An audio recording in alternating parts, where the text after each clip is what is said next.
Hi, my name is Cameron Carlson with AnimeLocation.tv. I'm here at Matsuricon 2018 with Mela Lee. How you doing? Doing great. Hi, guys. That would be my phone ringing because I did not turn it off. I bet it says Nana. Just pointing out that their timing is amazing. Awesome. It's Sunday morning, and it's been a couple years since the last time I got the chance to talk to you. It was at Carlson 2013. How have you been in the last 5 years?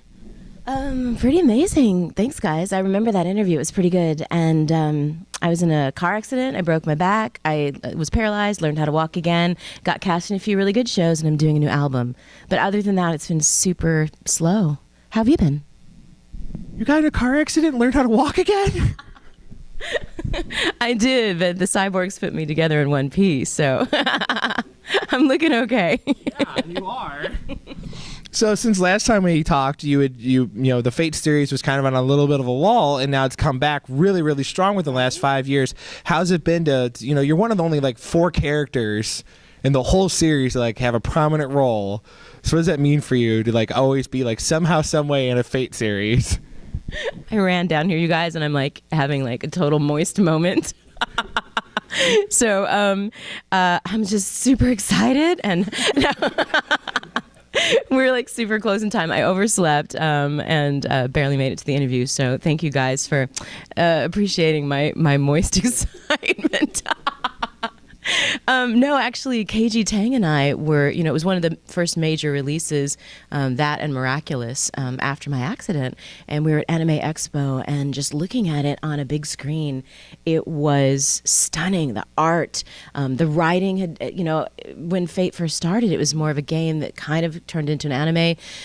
But, even there was a scene, I know it's a separate universe, but I'd overslept in a scene, and I'm like, in the first one. And in the second one, I'm like, so like they had like in the writing, I was like, it was an indication that they had modernized it and made it so much more relatable to the fans.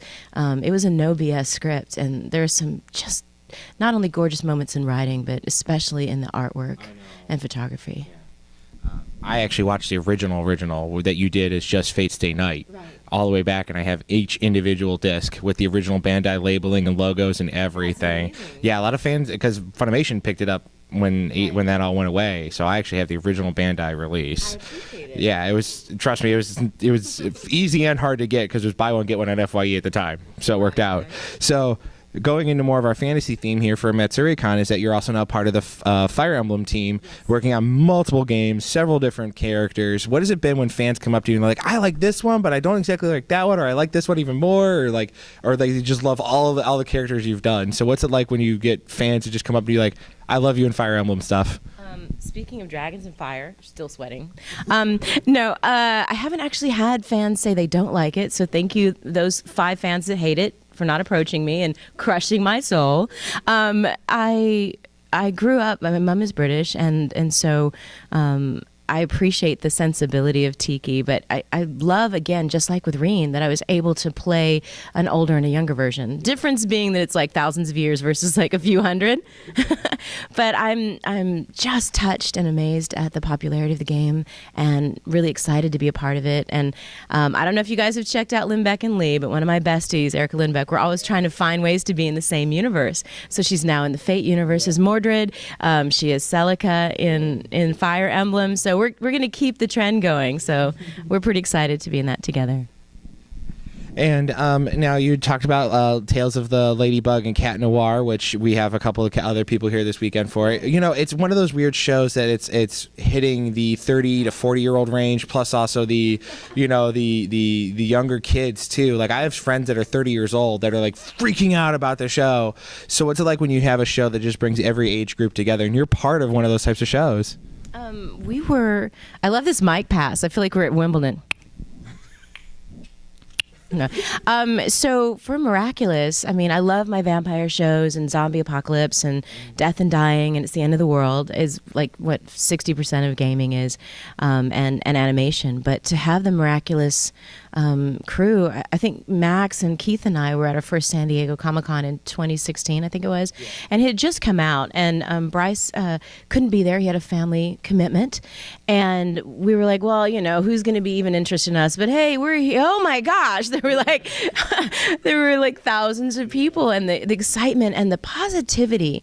Again, I appreciate apocalyptic themes. They're very popular in gaming, but the miraculous theme and the redemption of villains and understanding that some of the people that are your villains are your best friends just misunderstood. It means that the fan base is so much more positive, and I think we've had a pretty tumultuous couple of years, and I think Miraculous has hit a chord in the fan base of positivity, of trying to understand people's points of view.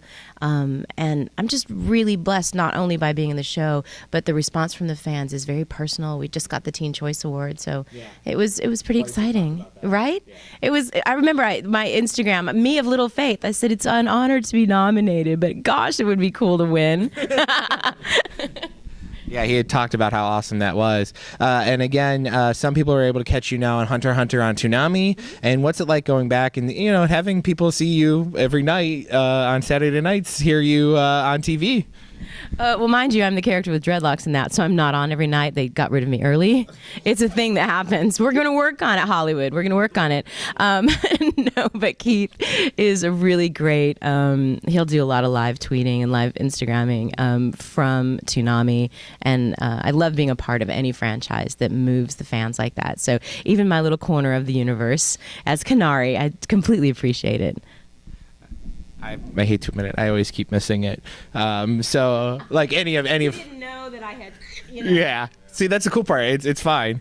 So maybe when I get to that part, it'll be even better. Yeah. By the way, I'm talking to the cameraman. I should talk to you guys, not cameraman. But I mean, he's just. I don't want to disclude anybody. You are a part of our family too. Yes. I'm sorry. What was the question? Another big show you got to be part of was Erased. How was it like to be part of that show?